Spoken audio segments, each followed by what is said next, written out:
and into London Road where I lived. When I got home, it seems my mother was down at Lamb Street with a baby. Products they want to use once a week. So first with the clarifier, you take all the debris residue and the pollution and everything after. And then keep everybody here. So why not just quit? Sell the diner for a reasonable price and move on to something new. That's a question Michael Barkowitz of the Bluebell Diner asks himself all the time. Yet it's that certain diner mystique that keeps him going. People come from far away just to come and see a Worcester diner. Where are the Worcester diners? You go away and people are flabbergasted that you run a diner. You know, it's a big topic of conversation. You can be an engineer, you can do this, you can do that, but when you're a diner, woo, it's pretty good.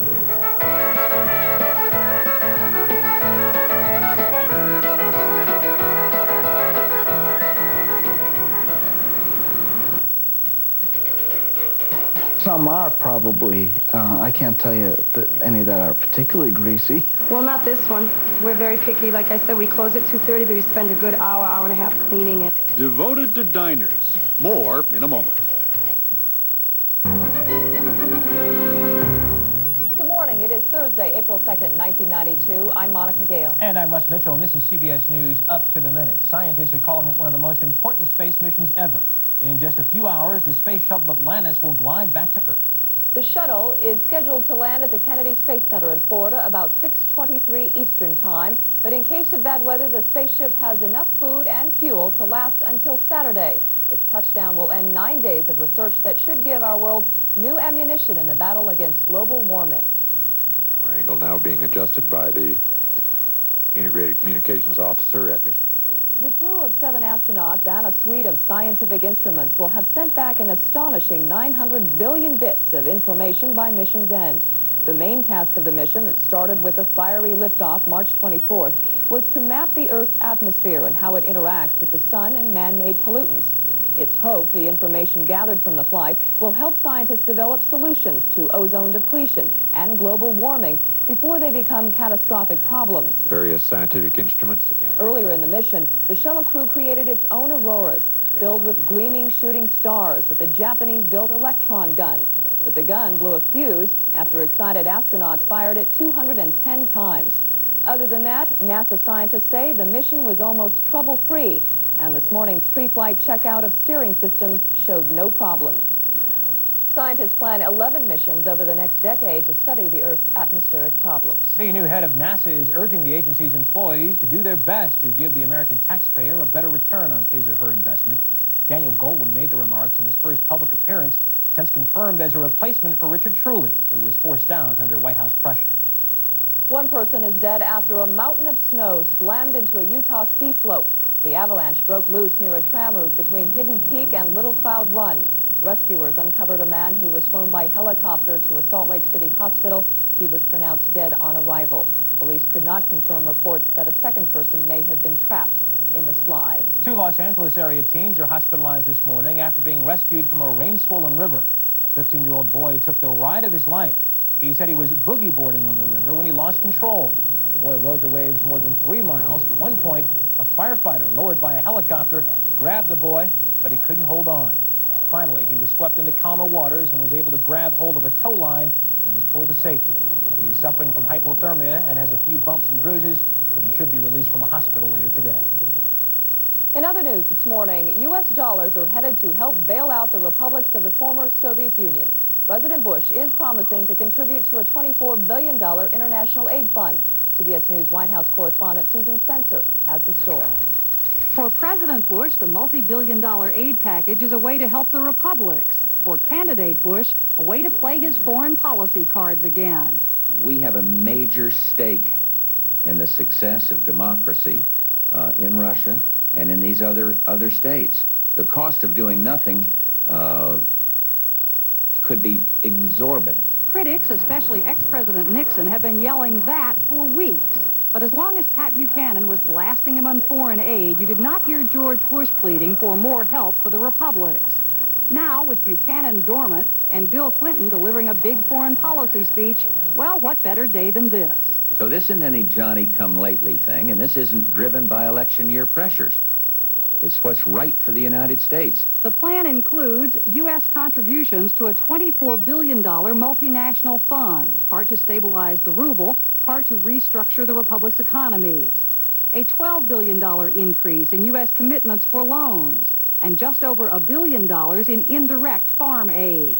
Total tab this year to help the republics is expected to be about $4.5 billion. But given Americans' dislike of foreign aid, officials were obscure about specifics. Obviously, there is a cost, and it is real money. It is not funny money. So, but I'm not, I don't think the Secretary of the Treasury can put a number on it.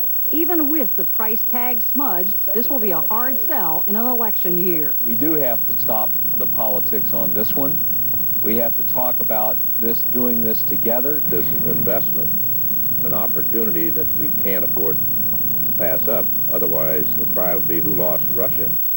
The White House strategy will be to sell help to the republics not as foreign aid, but as a lofty guarantee of world peace, leaving voters with the impression that it will cost practically nothing. Susan Spencer, CBS News, the White House. Bill Clinton is out with his own ideas on how to help the former Soviet Union. The Democratic presidential hopeful is proposing a plan that sounds surprisingly like the one President Bush introduced. And Clinton unveiled it at about the same time the president announced his. I propose that the United States take the lead in putting together a bridge loan to help Russia make its transition from the old system to the new economy. We must have no illusions. The West cannot guarantee Russia's prosperity. Even with our help, the future of Russia and the other republics remains uncertain. Clinton's plan also includes loan guarantees, credits for the purchase of American farm products, and help for the ailing Russian ruble. The former Soviet foreign minister is taking his urgent plea for spiritual and monetary aid to the world's newspapers. In the United States, Australia, Japan, Germany, and 5 other countries, they have donated ad space for Edward Shevardnadze's full-page ad campaign. CBS News Moscow correspondent Jonathan Sanders is live on the telephone from Moscow. Jonathan, how are you today? Just fine. First question for you. What is Shevardnadze hoping to accomplish with this ad blitz? Well, what Shevardnadze, the man who ended the Cold War, wants to do is get away from the language of politics and government to get beyond abstractions. He wants to call the world's attention to the very human problems of individuals here. After all, few people understand what an international monetary fund is or what a ruble stabilization fund is. He's talking about mothers who can't buy milk for their children and appealing for help directly to people inside what was the Soviet Union. Important is the recent announcement of the aid from the International Monetary Fund. Monica, the announcement is getting a lot of sympathetic attention here, but they want to see more than promises, and it's that very retail level of things that people want to see change. The people at the Salvation Army here, for instance, say after 64 flights of food and assistance this winter to this country, nothing has come in. The soup kitchens that they've set up are running out of food. Instead of being able to feed 5,000 people a day in Moscow, they say if they don't get any real help to real people, they'll be down to feeding 500 people a day very soon. Okay, Jonathan Sanders, live from Moscow. Thank you very much for joining us on Up to the Minute.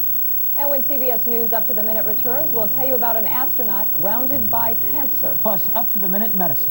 Stay with us.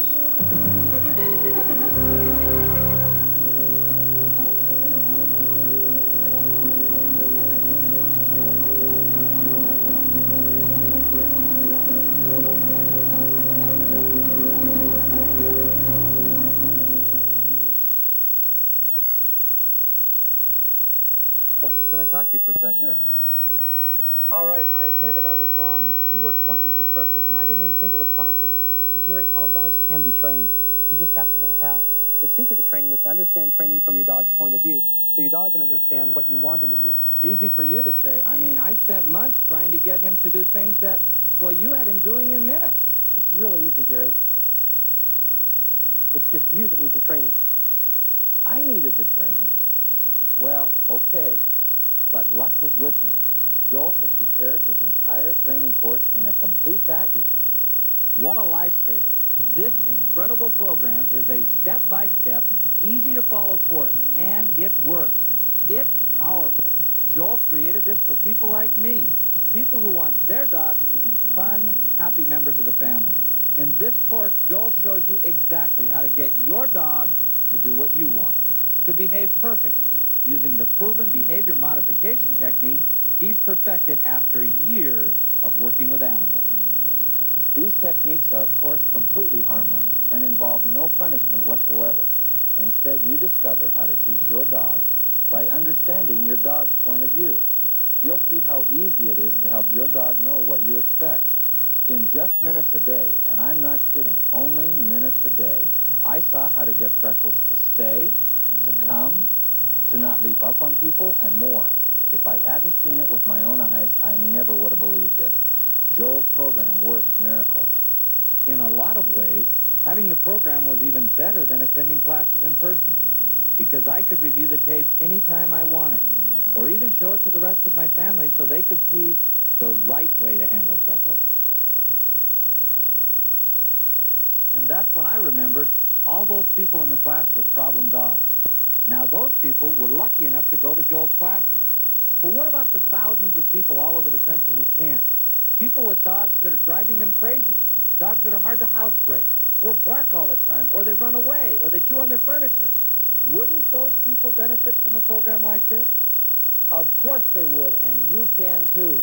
I was so impressed with Joel Silverman's Hollywood Dog Training Program that I wanted to make it available to everyone, everywhere.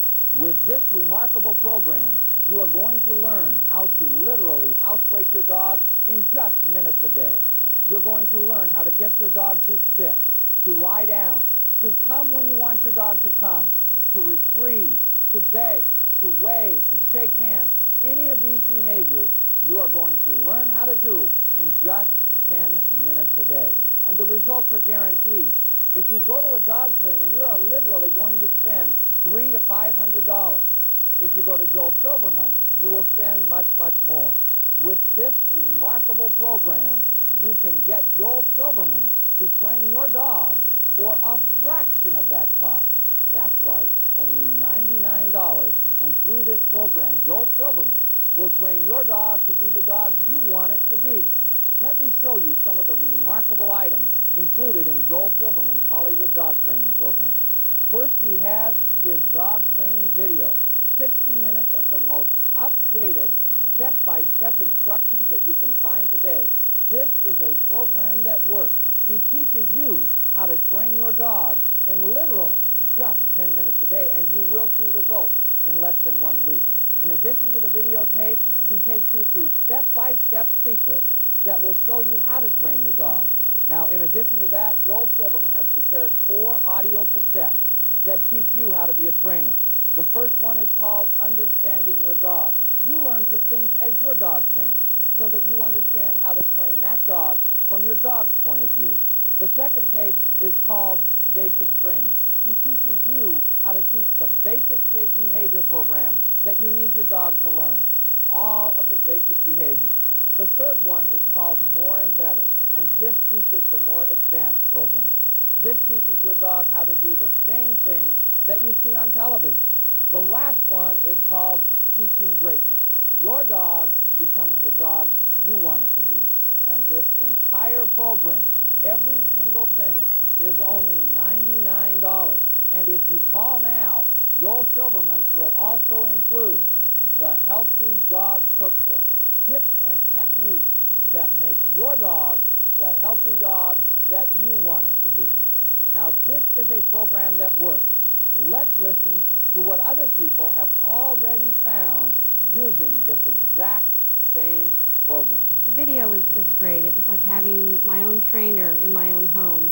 The first time that I went with him and I worked with him, I had results. We just saw the difference between night and day in this dog. Now, after watching the video and working with it, Shay heals when I take him for walks. He also stays when I tell him to stay. The biggest problem that people have is not getting their dogs to stay. They cannot get their dogs to stay in one spot. And as a matter of fact, I can show you how to do it. I can show you how to do it in about 3 minutes. Joel's techniques are so powerful and so dependable, you'll see results not in weeks, not in days, but right away. Sounds incredible, I know. But just to show you I'm serious, I'll back that up with a full 30-day money-back guarantee. Hi, Julie. How are you doing? Hi, Gary. That's right. It's guaranteed. Try the program. Work with your dog. If for any reason you're not satisfied with your results, simply return the course for a full refund. Don't just do this for yourself. Do it for your dog. Remember, all he really wants to do is to please you, and he's so much happier when you show him how. Using positive behavior modification techniques, Joel shows you on this tape how you can train your dog to become a real member of the family. Your dog will play better with your children, won't jump up on your visitors, won't have accidents in the house. In other words, you won't look upon your dog as just a pet, but as a companion and a loyal, devoted friend. Because this tape makes you the master of your dog. Your dog will gladly obey your commands, and he'll be a joy to have around. You'll discover simple ways to get your dog to actually listen and want to obey, whether you're teaching basic walking behavior, housebreaking, or special skills that'll make your dog a better playmate. Joel's course is as easy as watching and listening to a few tapes, and it's less than you might pay for a single visit to the vet. In fact, speaking of medical care, don't forget you'll be receiving this special bonus, the Healthy Dog Cookbook, with this one-of-a-kind course. After all, keeping your dog in top physical condition makes him happier and easier to train. You've all heard the saying that a dog is man's best friend. Well, to be honest, in the beginning of my relationship with Freckles, I wasn't so sure. But now I'm convinced he is, and I'm not alone.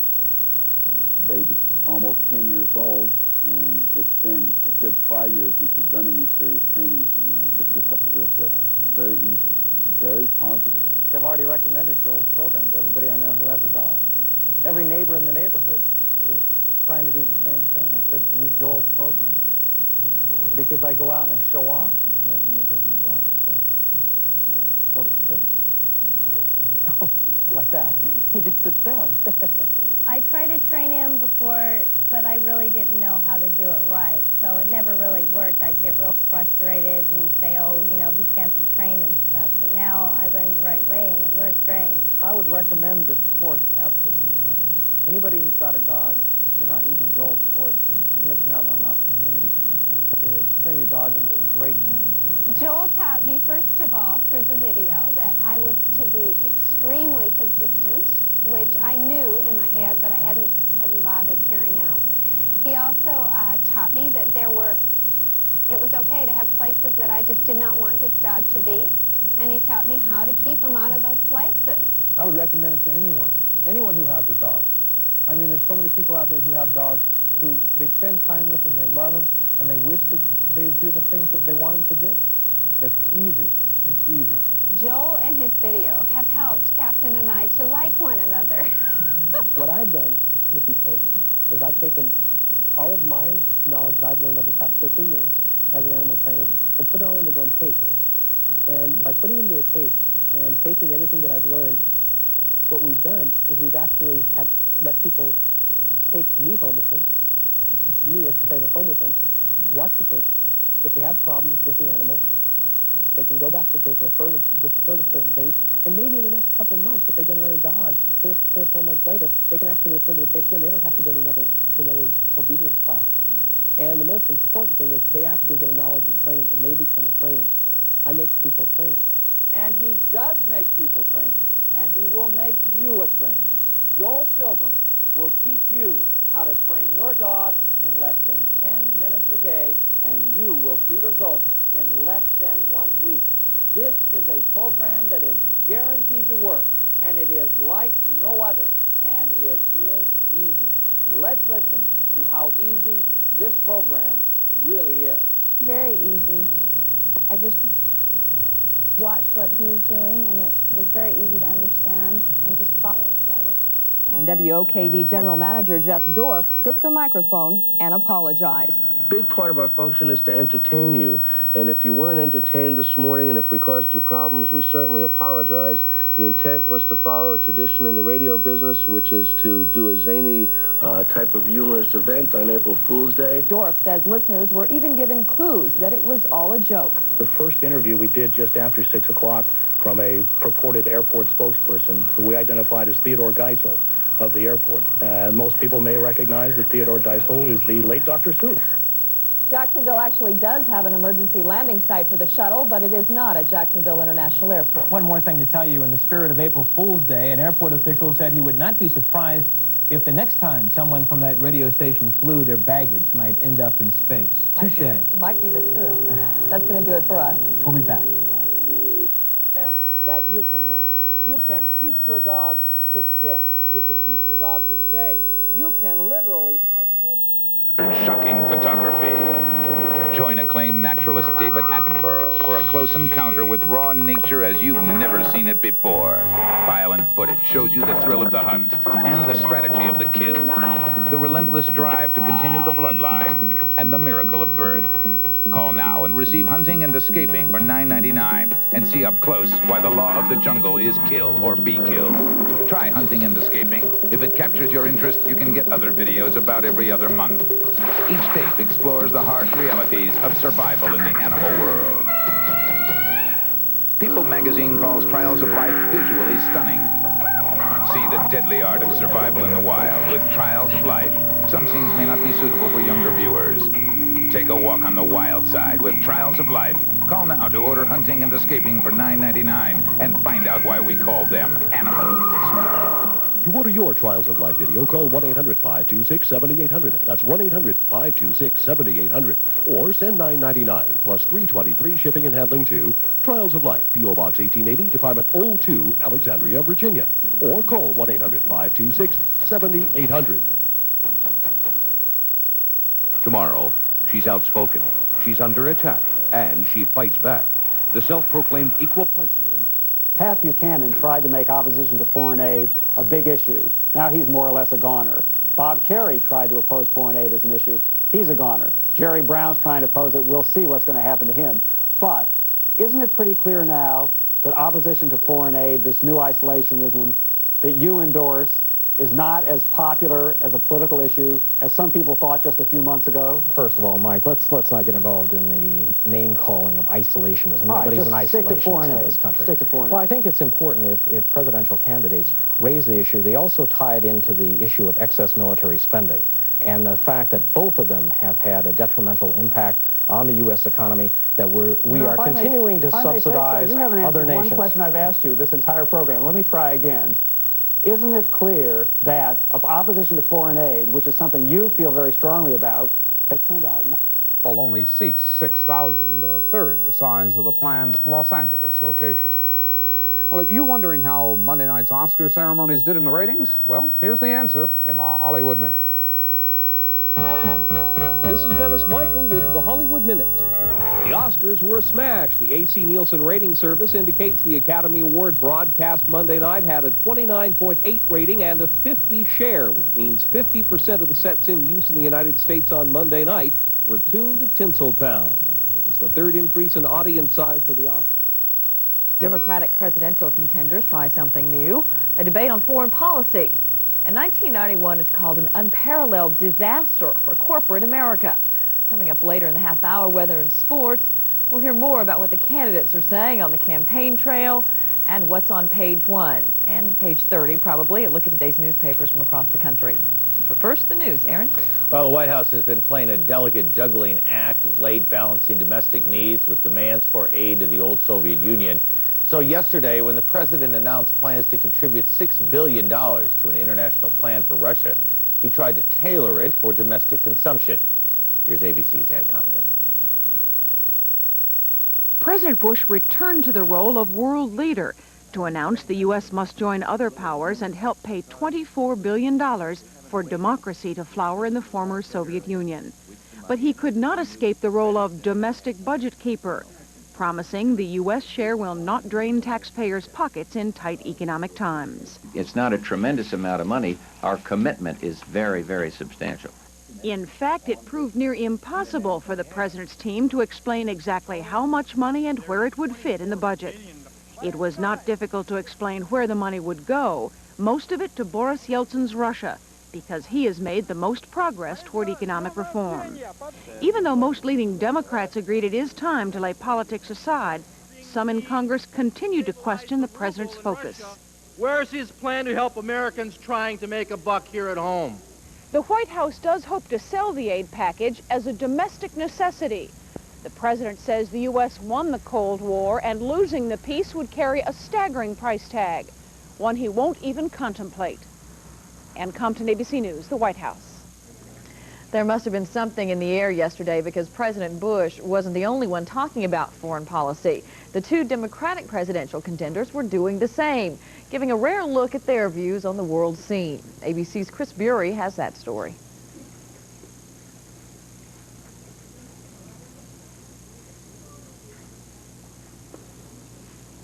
Having a tape problem, Aaron?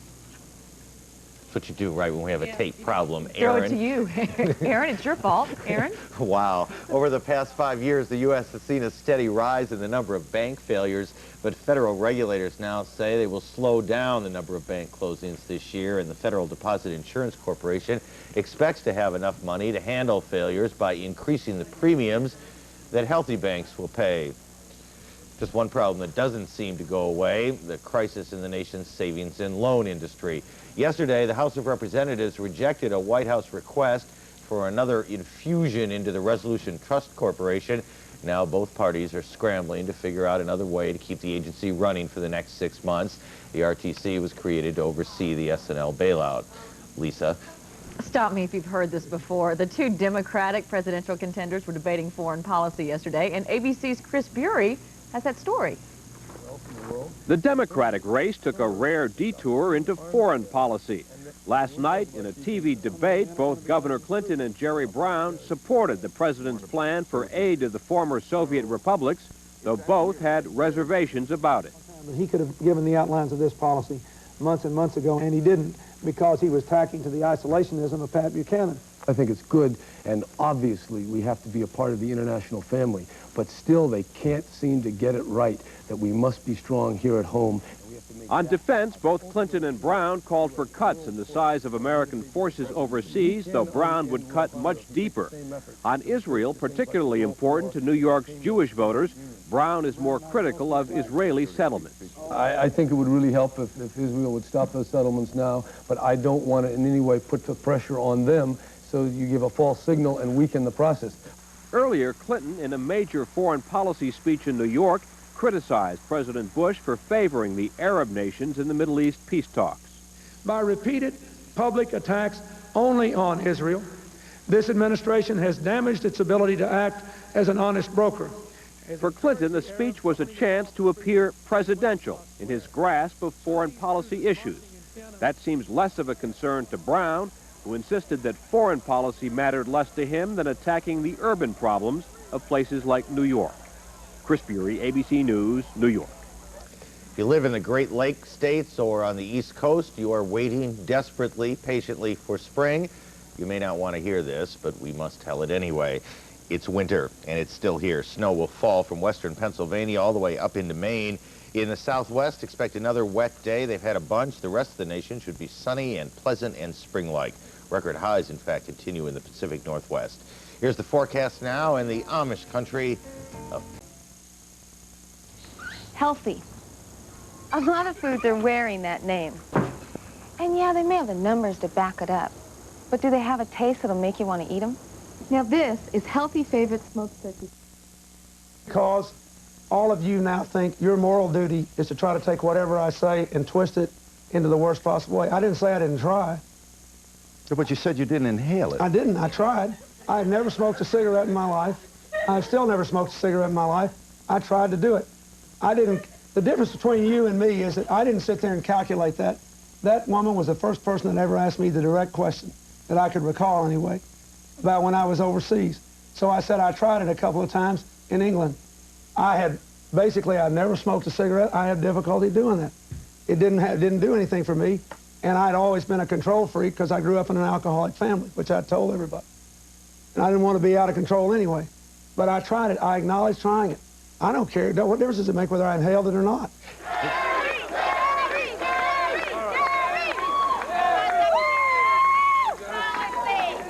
Look, this is the power right here. This is the power that's going to take back this country for you and for all of us, not just the few who have been ripping us off. Voter power, people power, care power, American power.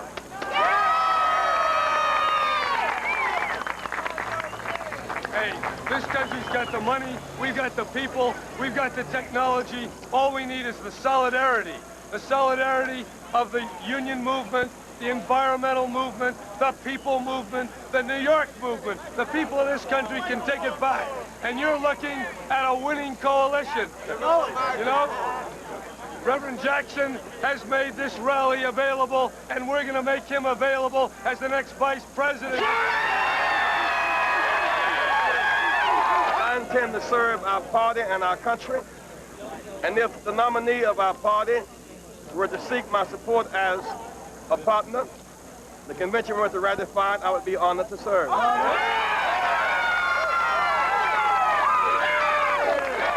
What about Jimmy Carter endorsing your opponent? Well, I mean, look, when my opponent trashed Paul Tsongas and basically lied and said he was against Israel and Social Security, I didn't hear anybody say he was being negative. My campaign is a threat to the established hierarchy of the party that has failed, and we're offering people a real change of revitalization and reform, and I expect that this is just the beginning. Does Jimmy Carter's endorsement help Clinton? We'll find out. But this is not about Jerry Brown. It's about finally pushing aside an incumbent party that is not working for people, giving the revitalization and the participation that this registration drive indicates. We're standing here with regular folks, regular people in this town, in this city, that want something done. I came here 20 years ago, and so did Jimmy Carter, and we stood in front of burnt-out buildings in the Bronx, and 20 years later, nothing happened. And that's what I'd like somebody to explain to me. What happened? And the president himself is standing there, and the rubble is still there with little kids playing it. I think it's a disgrace. And the only way we're going to change it is to break the stranglehold of the big money that owns Clinton, that's running this campaign in a way that obscures the real issue, which is not a list of things to do, but it's rather a shift in the power of who's doing it and in whose benefit. Well, you all seem to be listening to politics. You're not necessarily thrilled with what you hear, however. That's a reaction we get from our letters to the editor 900 line. We've got lots of calls on politics. We'd like you to call, too. You don't have to talk about politics. Talk about anything at all. We'll tell you how to do it in a moment. But first, the views of some people who've already figured it out. This is Richard J. Urgaitis, and I'm calling from Flint, Michigan. Politicians seem to be opportunists of one degree or another. What is needed is more statesmen. Abraham Lincoln said, the government who governs least governs best. Also has once been said, I believe by Benjamin Franklin, if history has not been studied, we are bound to repeat it. I live in Dallas, Texas. How come, if this is a Democratic... My name is Michael, and that one's Alexander. It's Alexander and Michael. All right, is that right? And into London Road, where I lived. When I got home, it seems my mother was down at Lamb Street with a baby. Products they want to use once a week. So first with the clarifier, you take all the debris and the pollution and everything out. And then